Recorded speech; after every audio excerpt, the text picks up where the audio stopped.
In today's video, we continue our series on the best chess openings for beginners. If you consider yourself a beginner player, if you just learned how to play, or you're trying to grow in your skills, if you're trying to hit that intermediate level, these are some openings that can help you get there. Okay. Now in this series, I'm not showing you the only opening you can play. Okay. I'm not doing that. You have options. Chess is a great game. There's so many opening options that you can choose from. You can pick what you like, which is pretty fun. All that said, though, in these videos, I'm going to show you one video for white that is good and one video for black. These are not openings that you have to play, but they're openings that you can kind of put under consideration. Okay. In today's video, we are going over the Caro-Kann Defense first, and I'm going over black first because it's going to tie in directly with what white's opening is as well. Okay.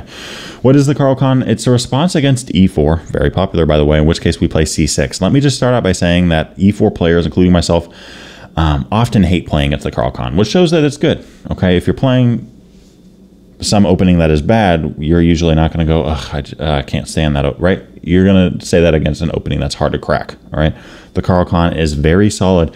We're not playing d5 right away, but we're preparing and supporting this push so that if white plays a move like d4, we can play that and now capture back with the pawn. There's a lot of different moves that you can see here. I've made some content on the channel for the Caro-Kann, but I'll just give you a brief overlap of some moves that white has here, okay? We have a move like f3 here with the fantasy. White can go into the advance, the exchange. White can play knight c3. Let's take a look at these, okay? First off, you know, if white wants to defend, that pawn, that's okay. You know, you can just take this guy. My recommendation is just take that, okay? And then here, bishop f5 is a very common move at higher levels, but I personally cannot stand it. I got wiped in this position all the time with bishop f5. I think that knight f6 is better, and as I look at Stockfish right now, it actually likes it more. You just play knight f6, right? Take the pawn, develop your knight, and yeah, if white takes, that's okay. We take back with the e pawn. Okay, we're not going to take towards the center in this case because we're actually trying to develop faster. And now see how your bishop can move, and you're only, you know, 1 and then 2 moves away from castling kingside, which is great. All right, not all double pawns are bad. All right. Now, if this pawn was here, then we'd have 2 sets of isolated double pawns, which is not good. But in this case, okay, we have double pawns, but they're all pretty well clumped and clamped together. They're pretty solid. I mean, I don't think white looks at any of these pawns or this double pawn and goes, oh gosh, what a weakness, right? I mean, it's pretty well guarded, pretty well defended. So yeah, in this kind of position, you can just develop your bishop, right? Develop, castle your king, the 4 steps of the opening. I encourage you to write this down. Pawn in the center, right? Castle, connect the rooks, activate the rooks. This is huge. All right, and just keep your focus on this, keep developing. You can look at a move, you know, getting your bishop out, developing your knight, getting your rooks connected. When I say that connected, I mean so that they can see each other. Obviously, as I tell kids at local elementary schools, rooks don't have eyeballs. But if we just pretend for a second they do, they can't see each other right now. There's too much in the way. So get these pieces out of the way as fast as you possibly can. Centralize those rooks. Put them on open files, semi-open files. They're going to be in business. Okay. So that's if white plays a move like knight c3. I mean, yeah, we can just take that. If the knight takes back, offer up a trade. We're chilling. That's just a very solid game for black. All right. What else can white do? Well, let's look at moves, you know, also looking to defend this pawn. I think a very popular one in recent times, partly due to Gotham chess, is f3. My recommendation with this, it's 2 moves. Take the pawn, play e5. Especially if you're a beginner player, this is going to win you games left and right, okay? White should play knight f3 to start, okay? White should play knight f3. And there's a lot of moves that we have here. I mean, I think e takes d4 is a very solid option, okay? And from this point, we're just going to develop. We're going to be okay. I think the computer likes moves like bishop c4 and c3 for white, but white can mess this up very quickly. I mean, even a move like knight takes, and the computer just actually really likes black here. In fact, we have this move of queen h4 with check, attacking this pawn. Short side check. More on that in a moment, okay? But yeah, I mean, we're really looking to play e5, looking to take on d4, develop our pieces quickly. Our bishops can both see. Our knight can get out fast. We're having fun, okay? But oftentimes, white will push the pawn or take the pawn. And the issue with this, just like in the last variation, is that white has left their short side check open. Now, in chess, you have a short side check, diagonal, and you have a long side check, right? Pretty self-explanatory, 4 squares, 5 squares. Notice, just in general, if we check from this direction, there are 3 back rank pieces, the queen, the bishop, and the knight, that can block. we have 1, 2, 3, 4 different ways of blocking that with a back rank piece. But if you check on the short side, are any of these pieces in position to block? Can the bishop go up? No, right? So the only thing that could ever block is a pawn. And if the pawn does block, check, we take the pawn, we take the rook. Bing, bing, bing, and yeah, we're up 5 points of material. This is looking pretty good for black. Okay, so yeah, that's the fantasy. Very quick intro. If you see that, remember, take e5, and if they take or push or just kind of ignore it or whatever, play queen h4, right? That is why it's so important that white here plays a move like knight f3. This is the only move that gives them a positive evaluation in this position. Anything else, I'll take black any day of the week. Even this, I think black's okay. I mean, you know, this is just about dead even at move 5, which is what we want. Okay. Now, going back. Okay, we got d5. We went over 2 moves defending the pawn. What happens if white moves the pawn? Okay, let's say they take. In this case, you can simply capture back towards the center. Notice in the central files, and by that I mean the E and the D files, we have 2 pawns, white only has 1. So we can continue to develop here very rapidly. You know, just, okay, let's throw the knight out. Okay, I mean, if you want to pin me, that's cool. I'm just going to throw my other one out. If you want to castle, great. I'll pin your knight. Okay, if you want to kick my bishop, I'll go back. Or take. I mean, honestly, either works. You know, oftentimes I'd say bishop back. In this case, taking is kind of interesting because it distracts the queen from this pawn, which doesn't have a defender right now. Now, that said, this is, you know, pinned. But now it's your choice, right? Do you want to play e6? Do you want to play a6? Do you want to get your queen out and, you know, attack that bishop, put more pressure on that pawn, all that kind of good stuff? You're going to develop here, make that pawn chain, get the bishop out, castle, you're in business, okay? At the end of the day, we're taking back, we're getting both of our knights out, and the whole premise of this is develop, develop, develop, which is what the opening is all about, right? We got to put the pawn in the center, castle, connect the rooks, activate the rooks. If you focus on that, those 4 steps, every single game, you're going to be in business, okay? So many players push their pawns like crazy. So many players move a piece a bunch of times. Huge mistake. So many players just forget to castle. All these are huge, okay? I might actually make a video on that soon. I feel like I see a lot of beginner mistakes that just shouldn't happen, okay? Really keep your eye on these 4 steps because you're not going to be able to memorize everything. I can't. No one can. So when you get to a position that you've never seen before, that's when you go, okay, let me kind of rely on my principles a little bit here. And last but not least, we have the advanced variation with the move of e5. Okay, now here, there's some different options that we have. One of them is g6. I probably wouldn't recommend this for you unless you are, you know, consider yourself intermediate or advanced. G6 is a very solid move. I love it. But it does require a pretty high level of positional understanding, and things can get a little bit complicated in a sense. So I would probably stay away from this if you're a beginner. Okay, but to show you the idea real quick, again, if you love this, do it. I don't care what rating you are.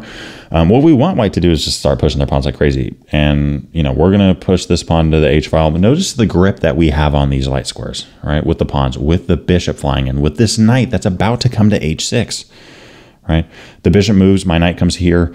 If you move again, notice now the knight can support the bishop. That's great for us, right? If you want to take that bishop, guess what? We have a knight coming in. The knight on the rim is not always dim if it's going somewhere with a purpose. And yeah, I mean, let's say the knight moves, we play e6. This is the kind of positional understanding I'm talking about. We have a dark squared bishop. We want light squared pawns, which is exactly what we have here, right? This is perfect because the bishop doesn't even know the pawns are there. The bishop is free to roam and go all over the place, right? It's free to move around. It's free to support a pawn push. It's free to take something if something gets offered up and you want to capture all that kind of stuff, right? We don't want a position where there's nothing but dark squared pawns because then our bishop just kind of becomes a pawn, but it's just a little bit taller, right? But in this case, the bishop is absolutely fantastic. Okay, we're going to bring the queen out, look at c5, develop our knight, and we're in business. Okay, so that is a move that is very strong. You know, but all that to say, right? I think more sound moves are more, you know, at least according to the engine, which I always take that with a grain of salt. But moves here that the engine really likes are bishop f5. I will start out by saying that I hate this move. If you're a beginner and you like this move, go for it. There's nothing wrong with it. I just always felt like this bishop was just kind of hanging out, ready to get attacked like crazy. I mean, there's so many moves here white could play, and white can really trade off the bishops whenever they want to. White could also play a move like h4, going into the tall variation, and we got to be careful here. We got to play a move like h6 or h5. If we play a simple looking move like e6, guess what? We just got our bishop trapped. We get kicked. We get kicked. We get kicked. Oh wait, we can't go anywhere. We just lost our bishop. So, a bishop f5 does require some memorization. I don't personally recommend it, but if you like it, go for it. Okay. What I would recommend to you guys is the move of c5, and what you get now is a French defense type position. But instead of the pawn being here, the pawn is back. And that's important because your bishop can still get out. You're not going to get the French bishop because your bishop can improve and get out of there before you lock everything up on the light square. So, okay, let's say here White plays a move like c3. Let's just keep adding more pressure on this guy. Why not, right? Let's say White, brings that knight out. There's some moves here, including just an immediate pin of that knight. Let's say they stop the pin in a sense. Okay, now we close it up, right? We close it up after we get the bishop out. And now, we can just continue developing. Let's say White castles. One thing we can think about is at some point taking this knight, we can also get our knight activated as well. Let's say they play h3. Okay, let's get rid of the bishop. Let's take this guy. Let's bring this knight out. We are doubling up like crazy on this pawn if you want to defend it. There's a lot of moves that we have here that are pretty good. I usually go with a queen b6 kind of move. That's usually pretty solid. Get this bishop out, develop, and as you can see here, I mean, when I look at this position, I don't think White's that comfortable. Okay, I just don't. A lot of pressure here. What's White playing for? This is all locked up. I mean, Black's position is rock solid. This pawn is very weak. This pawn is weak. This is good news for us. Okay. And just going back, a general theme, okay, is that if White takes this pawn, you might be a little bit worried about this, but notice, if White takes this pawn, they just broke up the chain. This used to be a great chain for White, a pawn chain, aimed towards the king side of the board, ready for a bishop or a queen at some point to help out on that king side. But now that you've taken, we've distracted this pawn from defending this guy. And you want a pawn bet not for long because we're going to take the knight, we snatch that guy off. We're even material, you have double pawns, and in this case, I don't think the double pawns are that good because this one is so far advanced. Okay, the further you push your pawns, you might be thinking, oh, I'm going to promote. Oftentimes, the further you push your pawns in the opening, at least, you're actually weakening your position. Okay, it's not always wrong, but you got to be careful. Okay, so all that to say, that is my recommendation. Okay, playing the Caro-Kann defense, or one of them. Okay, I mean, in the first video of this series, I talked about the Scandinavian defense, the modern variation. I will leave a link to that first one down below. These are openings that you can just think about, put on your radar. The reason I went over the Caro-Kann first is because our opening for White today is the Saragossa opening with c3. Now, some players look at this, or most probably, and go, this is kind of a silly opening. It's a troll opening. It's off beat. It's kind of a mistake. Someone explain to me why this is a mistake. Someone explain to me why this isn't good. Someone explain to me why this is something a beginner would play. I don't know. Okay. We're doing the same thing. We're moving our queens, bishops, pawn up one square. Just like the Caro-Kann, right? They played here to support that. We're playing this to support that. And no matter what Black does, we are going to play this. You could literally, every game you play online, you could go boom, boom, and pre-move both of those, right? And if Black plays e5, boom, we're fighting for the center, right? Now all of a sudden, we're playing a Caro-Kann, but we're up a tempo, right? If you take, we take back, okay? If you defend, right, we have options. We can kind of, follow that line. We can even push here. That's an option that we have. If you, what else does Black even have here? If you push with the advance, in this case, now we play c4. You haven't even got your pawn here yet. And if you do it now, we take, your pawn chain is kind of non-existent because one of them would be a queen. We kick that queen right away. You can pin the knight. That's fine. That's totally okay, but from this point, there's a lot of things that we can do. E3 is a move. It does lock the bishop in, but I think in this case, White's okay. You could also play a move like A3, and if you take, we'll take back. We're already up the bishop pair. And this queen's just not going to be able to stay here forever, right? The queen might be centralized, but if you bring your queen out too early, it's going to get kicked around. A good example of this is one little misslip, like bishop back, we play b4. Guess what? Your bishop and your queen are both attacked. You can't just keep running back because we win your queen. And let's say you attack the knight or something. let's get more development here, right? And once this bishop goes back, play e3. Great position here for white to work with. You know, the bishop on c1 is my only concern at the moment, but there's a lot of ways that you can improve this bishop over time, especially as this pawn is not stuck. There's no pawn in front of this. So, you know, if you ever want to bring your bishop to b2 and then at some point in the game play here, guess what? You got yourself a nasty minor piece. All right, so the two openings today, right, are the Caro-Kann Defense and the Saragossa Opening. Saragossa Opening. I'm a big fan of both of these. I've played both of these.